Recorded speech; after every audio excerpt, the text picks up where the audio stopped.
우리가 이제 이 국민들이요, 사실은 이 다이어트에 대한 인식들이 많이 바뀌어 왔어요. 어떻게 보면 많이 발전을 해온 겁니다. 사실 우리가 과거에는 체중을 중요시했죠. 그래서 체중계에 올라가서 내 체중이 얼마다 이제 이런 것만 이제 체중만을 사실은 따졌거든요. 근데 이제 그게 지나면서 사람들의 생각이 좀 바뀐 거죠. 사실은 키 큰 사람의 체중하고 키 작은 사람의 체중을 비교했을 때 체중만을 따질 건 아니란 말이죠. 그래서 이제 나타난 게 체질량 지수라는 겁니다. 이건 뭐냐면 체중을 내 키의 제곱으로 나눈 거죠. 그래서 이제 이 키를 비율로 해서 체중을 이제 따지기 시작했어요. 그래서 그게 이제 흔히 얘기하는 BMI라는 겁니다. 이제 지금 또 BMI가 많이 활용이 되고 있긴 합니다만은, 그러면서 사실은 또 이제 한 단계 더 업그레이드 된 게 뭐냐면, 단순하게 그 내 체중과 키에 대한 비율만이 아니라 사실은 내 몸이 어떻게 구성이 되어 있는지 이 체성분에 대해서 관심을 가지기 시작했어요. 그래서 이제 나온 기기가 체성분 분석기죠. 네, 그러면 체성분 분석기라는 건 뭐냐면 내 몸의 뼈의 무게, 그다음에 근육 무게, 그다음에 체지방의 무게, 또 내 몸 속에 있는 수분의 무게, 이런 것들을 이제 종합해서 그 사람의 적절한 어떤 그 체중은 얼마고, 그러니까 근육량은 얼마고 지방량은 얼마라는 걸 이제 보여주는 이제 이런 그 이제 흔히 우리가 인바디라고 알고 있죠. 그게 이제 체성분 분석기의 대표적인 기기인데 사실은 그 이제 회사 이름이거든요.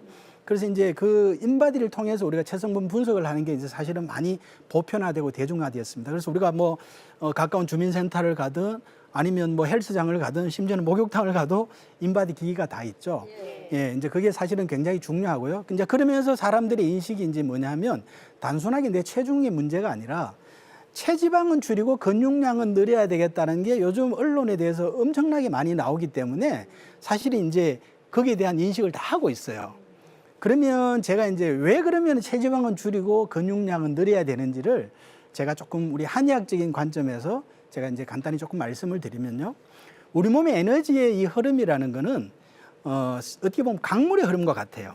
그래서 에너지는 어떻게 흐르냐 하면 우리 몸에 아까 말씀드렸던 오장육부의 기능을 통해서 에너지가 생성되고 순환되고 균형 조절하는 그 통로가 경락이라는 거거든요. 경락 많이 들어보셨죠? 우리 경락 마사지, 예를 들어서 이제 경락의 에너지가 막히고 순환이 안 되면 몸이 찌뿌둥하고 뭐 통증이 있고 이러잖아요. 아프고 이러잖아요. 그러면 결리고 이러면 가서 마사지 받고 나면 좀 시원하죠. 이제 그래서 어떤 지압이나 이런 걸 통해서 이제 막힌 그 경락의 어떤 순환을 도와주는 거거든요. 이 경락의 흐름이라는 건 아까 강물의 흐름하고 같은 거죠. 예. 그래서 우리 강물의 흐름을 보면 강물이 잘 흐르려면 어떻게 해야 되죠? 강바닥에 이끼가 없어야죠. 예. 사실 어떻게 보면 우리 몸의 체지방이라는 거는 강바닥에 이끼와 같은 거거든요. 예. 이게 이제 지나치면 적절하게는 있는 건 문제가 안 되는데 이끼가 많아지면 강물의 흐름을 방해하는 거죠. 에너지 흐름을 방해하는 거거든요. 반면에 이 근육은 뭐냐 하면 근육은 강물이 흐르는 강의 폭과 같아요. 사실은 근육이 많고 강폭이 넓을수록 에너지 흐름은 더 잘 일어나는 거거든요. 그리고 강폭이 넓으면 에너지 저장이 많이 되죠. 강물이 많이 거기 저장될 수 있잖아요. 이제 그런 측면에서 우리가 에너지 지금 다이어트를 계속 제가 말씀을 드리고 있는데 에너지 측면에서도 체지방은 줄이고 근육량은 늘려라. 예, 이게 이제 정답이라는 말씀을 드리고 이제 그걸 위해서 어떻게 해야 되느냐를 제가 조금 말씀을 드리도록 하겠습니다. 왜 우리 몸의 체지방은 늘어날까? 예, 이제 조금 얘기를 해보면요. 아까 제가 에너지를 만드는 우리 영양소는 뭐 우리가 상식적으로 알고 있는 게 세 가지입니다. 탄수화물, 지방, 단백질이죠. 예, 탄수화물이라 그러면 이제 대표적으로 빵, 국수, 밀가루, 우리 쌀밥. 그 다음에 뭐 감자, 옥수수, 뭐 고구마 이런 류가 있고요. 또 이제 대표적으로 여성들이 이게 그 이해를 잘 못하는 게 과일. 그 다음에 이제 남성들 같은 경우 술이 있고요. 예, 왜 이제 과일을 얘기하냐면 과일은 괜찮지 않아요? 이제 이런 얘기를 많이 하거든요. 예, 그래서 이제 왜 과일도 문제가 되는지 제가 설명을 드리고요. 그 다음에 이제 지방은 대부분 이제 고기나 이런 쪽에 있는 뭐 우리가 고기 같은 걸 육류를 사 보면 이제 지방 덩어리죠, 그죠? 이제 그게 이제 문제가 되는 부분이고요, 사실 우리 몸에도. 그 다음에 이제 단백질이라 그러면은 이제 뭐 콩, 두부, 생선, 계란, 뭐 기름기 없는 고기 이런 게 이제 단백질입니다. 근데 이 3대 영양소를 이제 제가 이제 우리 몸의 우리 일상 가정의 경제 시스템에 한번 비교를 해보면요. 이 탄수화물이라는 건 사실 현금이에요. 어떻게 보면 신권입니다. 쓰기 좋은 겁니다. 예. 현금과 같은 거고요. 이제 지방이라는 거는 현금이 넘쳐나면 이제 지방이라는 적금 형태로 가는 거예요. 지방은 적금이에요. 예. 그리고 이제 단백질은 우리가 근육의 원료인데요. 이 단백질은 사실은 부동산하고 같은 거예요. 이건 사실은 많을수록 우리가 위급할 때 아주 그냥 요긴하게 쓸 수 있는 게 이게 단백질이거든요. 그래서 이제 뭐 시중에 이런 얘기도 하죠. 이제 나이 들어서는 은행에 돈을 갖다 넣으려고 그러지 말고 내 엉덩이 허벅지를 키워라. 예? 근육을 키우라는 이제 그런 얘기도 있는데 이제 그런 경제 시스템 얘기를 드릴 수가 있고요. 그래서 지금 말씀드렸다시피 탄수화물이라는 현금이 넘쳐나면 이게 이제 지방의 형태로서 은행에 적금으로 이제 저금이 되는 거죠. 근데 사실은 돈은 좋은데 적금 형태가 좋은데 이 몸속의 지방은 이게 이제 나름대로 순환이 안 되게 하는 아까 말씀드렸다시피 경락의 순환을 방해하면서 순환이 안 되면 강물이 안 흐르면 어떻게 되죠? 썩잖아요. 똑같은 거거든요. 지방이 가장 우리가 비만이 가장 문제가 되는 게 바로 지방이고 지방이 이게 염증의 원인이에요. 그래서 염증은 온몸에 다 염증을 유발할 수 있기 때문에 이 비만이 만병의 원인이 되는 거거든요. 예. 지방은 우리가 어쨌든 넘쳐서 문제가 되는 거니까 지방은 먹으면 안 되는 겁니다. 지방은 최대한 줄여야 되는 겁니다. 사실은 건강한 사람은 먹어도 돼요. 큰 문제가 없는 사람 먹는 만큼 에너지를 대사하고 소모시키기 때문에 문제가 없는데 아까 말씀드렸던 마른 복부 비만 형태나 또는 전신 비만 형태나 또 상체가 또 좀 지나치게 비만데 이런 지방이 한쪽에 많이 쌓여 있는 경우는 지방은 무조건 피해야죠. 예, 지방은 금해야 되고요. 그 다음에 이제 현금인 탄수화물을 또 최대한 줄여야 되는 겁니다. 아까 말씀드렸다시피 과일, 특히 이 과일에 빠지면 안 되거든요. 예, 과일도 이제 줄여야 된다는 말씀을 꼭 드리고요.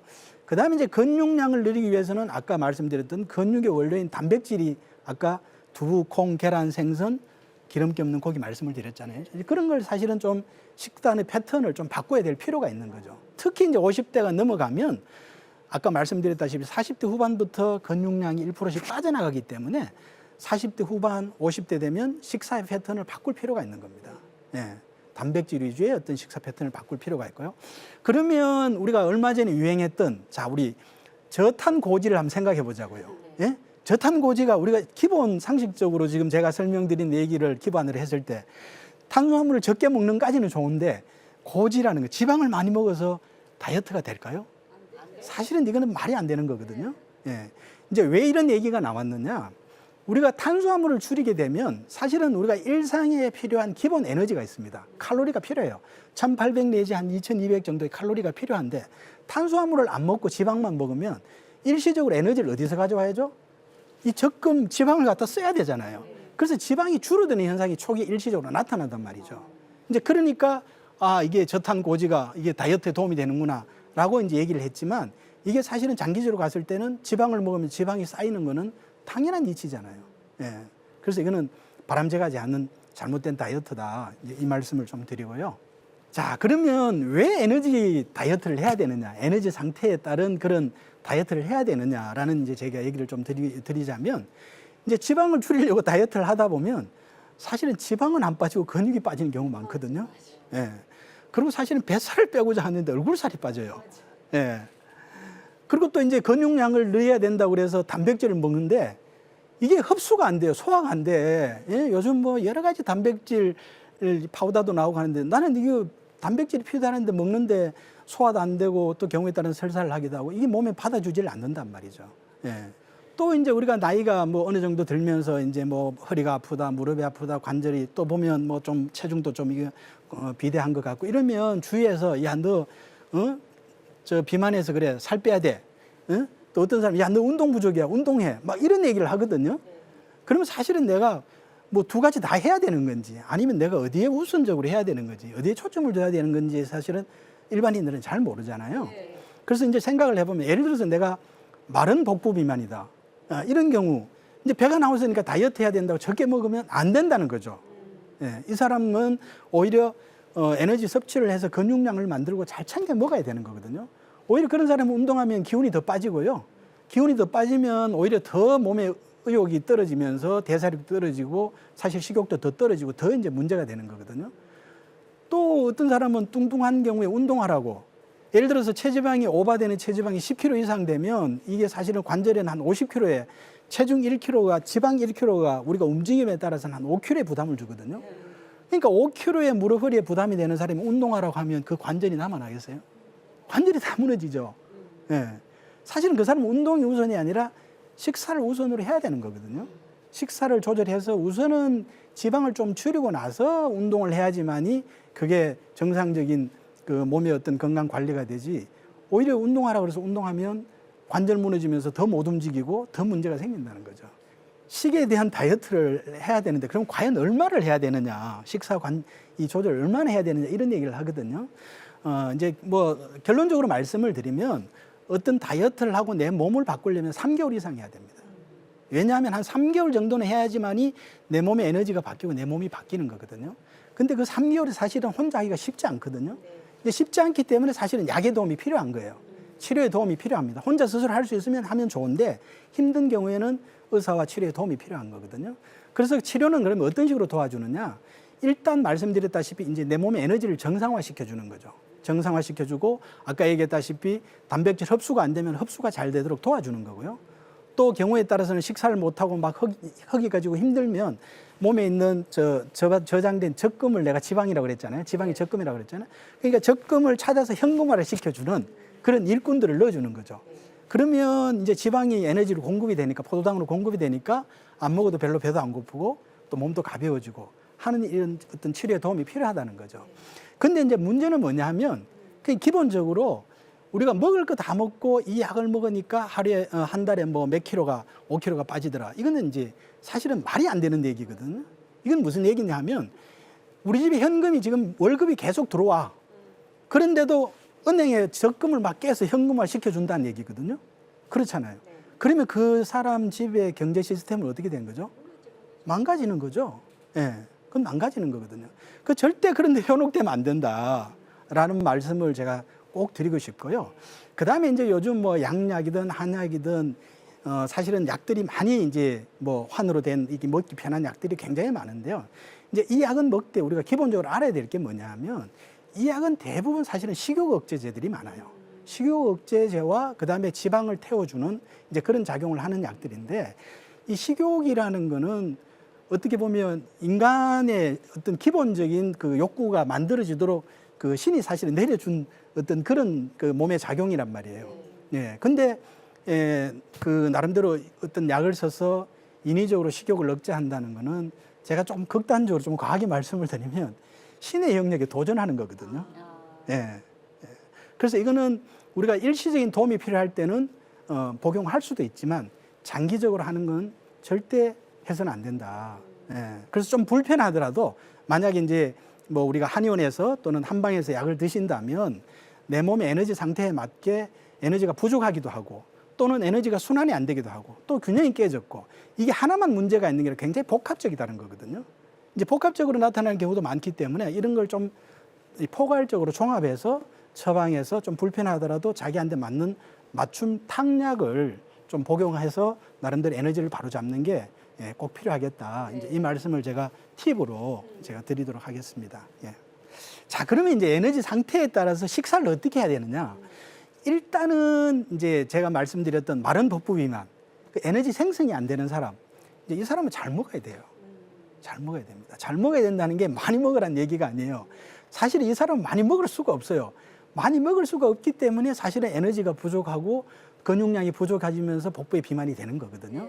잘 먹으라는 얘기가 뭐냐 하면 좋은 음식을 조금씩 자주 먹어야 돼요. 이제 그런 사람들은 대부분 제가 이제 이 에너지 소화 기능을 기계 자동차 엔진에 비유를 하면 이제 일반적으로 우리가 자동차 엔진 한 중량급을 달고 타고나야 되는데 이 사람은 약간 소형을 달고 타고난 거예요. 예, 그래서 어릴 때부터 많이 먹으면 속이 불편하고 가기 때문에 소화 잘 되고 이런 음식들만 골라서 자기도 모르게 이제 먹어온 그런 패턴이에요. 그러면서 자기가 소화가 잘 안 되는지도 잘 몰라요. 왜냐하면 거기 맞춰서 음식을 먹었기 때문에. 이제 이런 사람들은 사실은 지금 말씀드렸다시피 엔진의 용량이 작기 때문에 하루에 한 5끼를 먹는다는 생각을 해야 돼요. 그래서 하루 3끼를 천천히 좋은 음식을 천천히 위장이 안 좋기 때문에 입에서 소화를 시켜서 넘긴다는 생각을 해야 된다는 겁니다. 예. 그런 느낌으로 천천히 이제 식사를 하는 게 필요하고요. 그리고 우리가 식사를 하루 5끼 챙길 수가 없잖아요. 그래서 아침, 점심, 저녁 사이에는 간식을 좀 먹을 필요가 있어요. 예. 그래서 뭐 소화가 잘 되는 대부분 이제 찹쌀 종류의 어떤 음식이 소화가 잘 돼요. 따뜻한 성질이 있으면 소화가 잘 되기 때문에 제가 이제 추천해 주는 거는 뭐 예를 들어 찰떡 같은데 견과류, 좋아하는 견과류를 해서 랩에 가방에 뭐 한두 개 냉장고 뒀다가 한두 개 가방에 넣어서 낮에 이렇게 에너지를 보충해 주는 그런 그게 필요하다. 이제 이 말씀을 좀 드리고요. 에너지가 생겨야지만이 활동을 할 수가 있고 근육도 만들어주고 하는 거거든요. 그래서 일단은 저는 오히려 백미, 그러니까 소화가 잘 되는 백미 이런 걸 좀, 그리고 아까 찰밥 얘기했잖아요. 뭐 이런 걸 조금 한 50 정도는 평소에 식사할 때 한 50 정도는 찹쌀을 넣어서 이제 식사를 하는 게 좋고요. 또 이제 이런 사람들이 피곤하고 늘 그 힘들어하니까 주위에서 야, 현미 잡곡이 건강에 좋다고 그러더라. 현미 잡곡 먹어봐라. 사실 그 사람들이 소화 잘 안 되거든요. 현미 잡곡 소화 못 시켜내거든요. 예. 사실은 좀 그런 것도 좀 주의할 필요가 있고요. 특히 이제 피해야 될 게 뭐냐면 제가 좋은 음식을 조금씩 자주 먹으라 그랬습니다만은 좋은 음식은 뭐 모든 음식이 좋은 음식이죠. 사실은 그분들한테 제일 안 좋은 음식이 있어요. 그게 뭐냐면 밀가루 음식입니다. 예, 밀가루 음식은 사실 피해야 돼요. 그리고 찬 음식은 피해야 됩니다. 찬 걸 먹으면 어떻게 되느냐? 에너지가 부족한데 찬 걸 데워서 대사를 해야 된단 말이죠. 에너지 또 뺏기는 거예요. 예. 그래서 찬 거는 무조건 좀 피하는 게 좋다. 특히 이제 과일 같은 경우도 냉장고에서 바로 꺼내서 먹으면 안 돼요. 예. 오히려 실온에 좀 뒀다가 또는 익혀서 먹을 수 있으면 익혀서 이렇게 먹는 게 꼭 필요한 거죠. 네. 네. 그리고 이제 에너지 순환이 안 되는 사람, 비대한 사람. 이 사람은요, 목표가 있습니다. 뭐냐? 위를 줄여야 됩니다. 예. 그러니까 무조건 적게 먹는 게 아니라 생각을, 내 위 사이즈를 줄여야 된다는 생각을 해야 됩니다. 예. 식사량을, 토탈 식사량을 줄여야 돼요. 그래서 이제 위를 줄이는 식사법에 하나 제가 참고로 말씀을 드리면 하나의 접시에 반찬, 밥 이렇게 하나의 접시에 우리가 뷔페 먹듯이 어느 정도의 용량을 해서 먹는 방법입니다. 이제 그렇게 하면 자기 식사의 어떤 용량을 알 수가 있잖아요. 이제 그걸 제가 하나 추천을 드리고요. 사실은 이제 이렇게 하다 보면 위는 언제부터 줄기 시작하면 한 2달 정도부터 위는 줄기 시작해요. 그래서 한 3개월째 정도 되면 어느 정도 안정을 취해요. 예. 그래서 그렇게 되면 이제 적게 먹어도 사실은 포만감을 느낄 수가 있거든요. 우리 몸이 거기에 이제 맞추면서 이제 피팅이 되는 거죠. 예.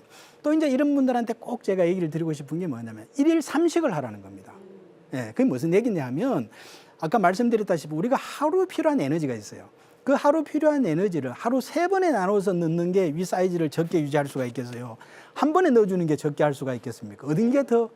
예? 3번이죠. 그래서 적절한 양을 하루 3번 먹는 게 굉장히 중요하다. 이 말씀을 좀 드리고요. 그 다음에 이제 에너지 균형이 깨어진 사람은 말씀드렸다시피 에너지가 위로 자꾸 올라간다 그랬잖아요. 이제 이런 사람들은 몸에 우리가 물과 불의 에너지가 있어요. 물이 부족하기 때문에 그러는 거거든요. 예. 그래서 이제 어쨌든 음식을 먹더라도 물의 에너지를 보충해 줄 수 있는 이제 그게 어떻게 보면 찬성질의 음식이에요. 그래서 이제 보통 우리가 고기를 먹더라도 소고기보다는 돼지고기가 성질이 찹니다. 그리고 우리가 바다에서 나오는 해산물, 해조류 이런 건 다 찬성질이죠. 이제 그런 음식을 먹고 이제 기운을 아래로 좀 끌어내려주는 이제 그런 게 필요하다. 예, 사실은 이런 분들은 먹는 거에 비해서는 살이 덜 쪄요. 왜냐하면 기가 뜨면서 대사가 워낙 왕성하기 때문에. 예, 그렇지만 음식을 굳이 먹는다면 이제 좀 그런 게 좋겠고 특히 이제 저는 물을 좀 많이 먹어라. 왜냐하면 우리 몸에 물의 에너지가 부족해서 자꾸 뜨는 거기 때문에 호르몬과 물은 동류라 그럽니다. 같은 성질이에요. 예, 그래서 물을 좀 많이 평소에 많이 먹는 게 좋겠다라는 말씀을 드리고요. 이제 결론적으로 한번 정리를 해보면 아까 에너지 생성이 부족한 마른 복부 비만은 잘 먹으라 그랬죠. 예, 조금씩 자주 잘 먹으면서 에너지를 만들어야 되는 거고요. 또 에너지 순환이 안 되면서 전신 비만은 어쨌든 위를 줄여라. 위를 줄이고 간식하지 말고 하루 3끼 일정하게 나눠서 먹는 그런 습관을 들여라. 그리고 에너지 균형이 깨져서 상체 비만은 좀 찬성질의 음식을 먹고 평소에 물을 많이 먹으면서 좀 기운을 아래로 내리는 게 필요하다. 이렇게 정리해서 말씀을 드릴 수가 있겠습니다. 예. 오늘 강의는 이것으로 마치고요. 다음에는 이제 내 몸의 에너지에 맞는 그런 운동을 어떻게 해야 되느냐. 이제 거기에 대해서 좀 말씀을 드리도록 하겠습니다. 예, 감사합니다.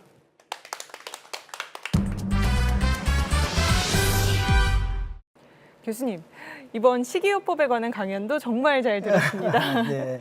네, 궁금한 점이 또 제가 생겼어요. 예. 그 마른 복부 비만 같은 경우에는 또 고기를 먹으면 소화가 좀 잘 안 되기도 하는데요. 네, 맞아요. 그럼 반면에 또 근육량을 늘려야 하잖아요. 맞아요. 네. 그러면 어쩔 수 없이 단백질 이런 보조 식품에 의존을 하게 되는데 네. 괜찮을까요? 이제 일단은 시도해보는 건 괜찮고요. 이제 그런 사람들이 사실은 이 단백질 자체를 소화 흡수를 못하는 경우가 꽤 많아요. 예, 그래서 소화가 잘 되는 음식을 통해서 에너지 생성이 우선 필요합니다. 네. 그래야지 활동을 하고 사실은 또 소화력도 좋아지는 거거든요. 네. 이제 그런 노력을 해보고 정 안 되면 이제 의사 선생님의 도움이 필요하죠. 네, 알겠습니다. 전문가의 도움이 필요하다는 말씀 주셨고요. 방청객 어머님 질문 받아볼까요? 상체가 비만일 경우 찬성질의 음식을 많이 먹으라고 하셨는데 아이스크림도 괜찮을까요? 예, 재밌는 질문이네요. 사실은 이제 우리가 대부분 상체 비만인 사람들은요, 기가 위로 뜨기 때문에 말씀대로 입도 마르고 갈증도 심해요. 예, 그래서 사실 찬 걸 많이 찾는 경우도 많습니다. 뭐 지금 나쁘진 않아요. 아이스크림이 찬 성질이기 때문에 나쁘진 않은데 이제 그런 사람들이 주의해야 될 게 뭐냐면 대부분 찬 걸 많이 찾다 보니까 사실은 위에는 열이 나는데 아래는 오히려 냉해지면서 장이나 오히려 소화에 문제를 유발하는 경우도 있어요. 그래서 이제 그런 것들만 좀 주의해서 뭐 드시는 건 나쁘지 않다 이렇게 말씀을 드립니다. 네, 알겠습니다. 교수님, 오늘 강연 중에 시청자 여러분들께서 꼭 기억하면 좋을 한 가지 어떤 게 있을까요? 네. 말씀드렸다시피 어떻게 하면 내 몸의 체지방을 줄이고 근육량을 늘릴 수 있을까 하는 거에 어떤 내 몸의 에너지 상태에 따른 그런 관리가 필요하다는 말씀을 꼭 드리고 싶습니다. 네. 오늘 이 신기한 에너지 다이어트 식이요법에 대해서 강연해 주셨는데요. 다음 주제는 어떤 건가요? 우리가 이제 또 다이어트 하면 빼놓을 수 없는 게 운동인데요. 다음 시간에는 내 몸의 에너지 상태에 따른 맞춤 운동법에 대한 그런 강의를 드리도록 하겠습니다. 네. 다음 강연도 기대하는 마음으로 기다리겠습니다. 함께해 주신 시청자 여러분 고맙습니다. 오늘도 주님 안에서 승리하는 하루, 건강한 하루 보내시고요. 저희는 다음 시간에 찾아뵙겠습니다. 감사합니다.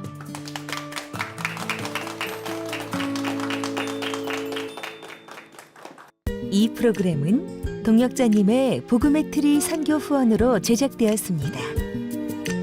선교는 사명, 후원은 동역. 당신도 복음을 전할 수 있습니다.